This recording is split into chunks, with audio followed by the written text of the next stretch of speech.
Today, I'm with arguably the most powerful sports tourer ever. Let's have a closer look.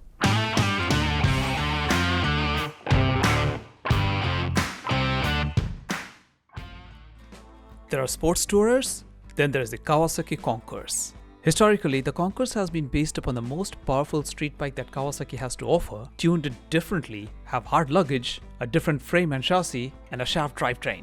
Thus, since 1986, the Concours has remained one of the undisputed kings of cross-country sports touring bikes. The current Concours started in 2007 when Kawasaki based it on the ZX-14R, arguably then the fastest production motorcycle in the world. It has the DNA of the Kawasaki Ninja all over it, in performance, reliability, and loaded with tech like traction control, linked ABS, heated grips. All features make it an incredibly desirable sports touring machine. Let us have a look at the numbers of the 2022 Kawasaki Concours. It is a 1352cc inline 4 liquid-cooled double overhead cam 16 valves engine that belts out 158 bhp at a mere 8,800 rpm with a massive 137 Newton meters of torque. The bike has a wet weight of 313 kilos, but riding it you do not really feel the weight.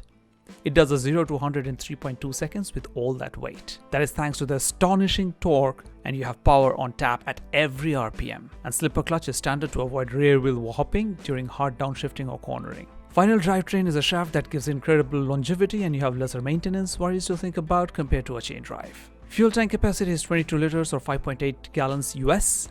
That gives you a range of 440 plus kilometers or 275 miles cruising at 140 kilometers per hour on the highway. The hard panniers capacity is 10 kilos or 22 pounds each. Let us talk about the suspension.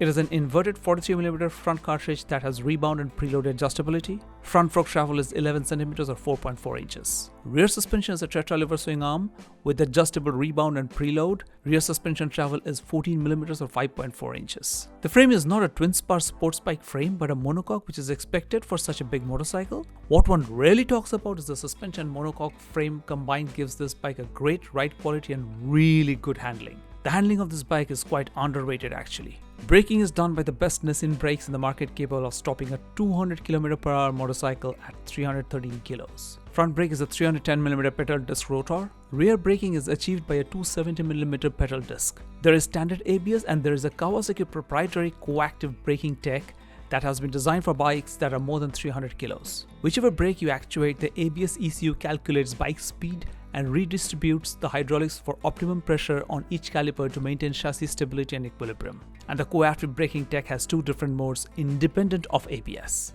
Let us see how I sit on this behemoth. I'm 165 centimeters tall or 5 feet 6 inches. The seat height is 815 millimeters or 32.1 inches. As you can see, I barely reach the ground. It does not bother me. But then, a newbie is not really looking to buy this bike, is he? I weigh in at 60 kilos. That means that I'm moving around a bike that is more than 5 times my weight. That can be challenging for some. But riding this big boy is a real pleasure. The seat comfort is amazing. The raised handlebars give you the relaxed stance of riding long distance. The electrically adjustable high windscreen is another added plus for your riding comfort. And you can really cover large distances without breaking a sweat. Over time, we know that the Concours 14 is an extremely reliable motor with no known chronic gremlins. Handling is really good, seating comfort is pretty amazing, you get heated grips, tire pressure monitoring, and at $15,999 US, this is a lot of motorcycle. You can go from the East Coast to the West Coast and back without a thought or a worry. So after seeing that bike, what is your opinion? Also, have you done sports touring on a bike like this? Would you want to do sports touring on a bike like this or something smaller? I'd like to hear your opinion in the comment section down below, and I'll be replying to all your comments. Do click on the subscribe button, on the like button, and I'll be seeing you in the next one.